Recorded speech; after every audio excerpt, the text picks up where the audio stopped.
दतिया की जनता को खूब खूब खूब साधुवाद, खूब उनका ऋणी और उनका धन्यवाद देना चाहता हूं, जिन्होंने मध्य प्रदेश की राजनीति में बदलाव का शंखनाद किया। उन्होंने दतिया की जनता ने पूरे देश को, प्रदेश को मैसेज दिया कि भारतीय जनता पार्टी की जो अखंड अहंकार और रिवेंज की पॉलिटिक्स है, भ्रष्टाचार की पॉलिटिक्स है, सत्ता के दुरुपयोग की पॉलिटिक्स है, उसका प्रतिकार किया। एक नई दिशा में प्रदेश को ले जाने के लिए रास्ता दिया। साथ ही राहुल गांधी जी के नेतृत्व को देश पसंद करने लगा है।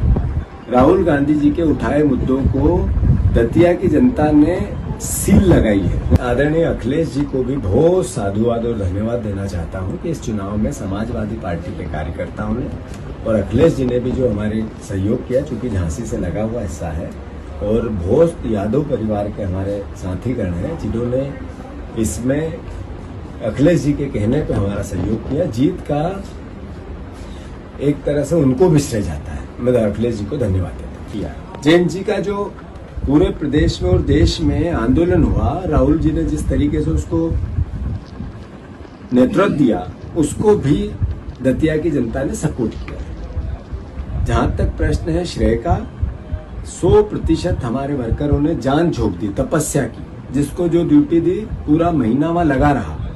भारतीय जनता पार्टी के 50 करोड़ रुपए, 25 मंत्रियों का पूरे रात दिन वहां लगे रहना, भारतीय जनता पार्टी के आरएसएस के जामवाल जी का वहां बैठ जाना, भारतीय जनता पार्टी के अध्यक्ष का वहां खंडेलवाल जी का हिलना ही नहीं, और सबसे बड़ी बात ज्योतिरादित्य सिंधिया, शिवराज सिंह चौहान, मोहन यादव, प्रहलाद पटेल, न जाने कौन कौन, सारों का वहीं रहना पूरे चुनाव में। उसके बाद दतिया की जनता का कांग्रेस के वर्करों के प्रयास के साथ इतना बड़ा बदलाव करना मध्य प्रदेश के इस सरकार के चेहरे को बेनकाब करता है। मैं धन्यवाद देना चाहता हूं आदरणीय दिग्विजय सिंह जी को, आदरणीय सीएलपी के हमारे नेता उमंग सिंगार जी को, आदरणीय कमलेश्वर पटेल जी को, सचिन यादव जी को, आदरणीय जयवर्धन सिंह जी को, सिद्धार्थ कुशवाहा, एक बहुत मेरे साथी ने, बहुत कार्यकर्ता लगे, मैं सबका नाम नहीं ले सकता हूं, पर जिस तरीके से जिसको जो ड्यूटी दी, नीतू सिकरवार, पंकज उपाध्याय, दिनेश गुर्जर, वैजनाथ कुशवाहा और भी परिवार के लोग, हमारे फूल सिंह बरैया जी, बहुत लोगों ने जिस तरीके से जान झोंकी, मैं उनका सबका साधुवाद करता हूं और श्रेय उन्हीं का है। चलिए, मैं मानता हूं ये बदलाव देश में भी हो रहा है और ये बदलाव प्रदेश में भी हो रहा है। सर, राजेंद्र भारती परिणाम से पहले जिस तरीके से पार्टी से कहीं ना कहीं दिए गए, ये हम सबको महसूस करना चाहिए कि ये नई कांग्रेस है, और नई कांग्रेस में जिसने पार्टी के लिए, देश के लिए, जनता के लिए कुछ कर गुजरने की जिसकी क्षमता है, उसके साथ दृढ़ता से खड़े रहेंगे।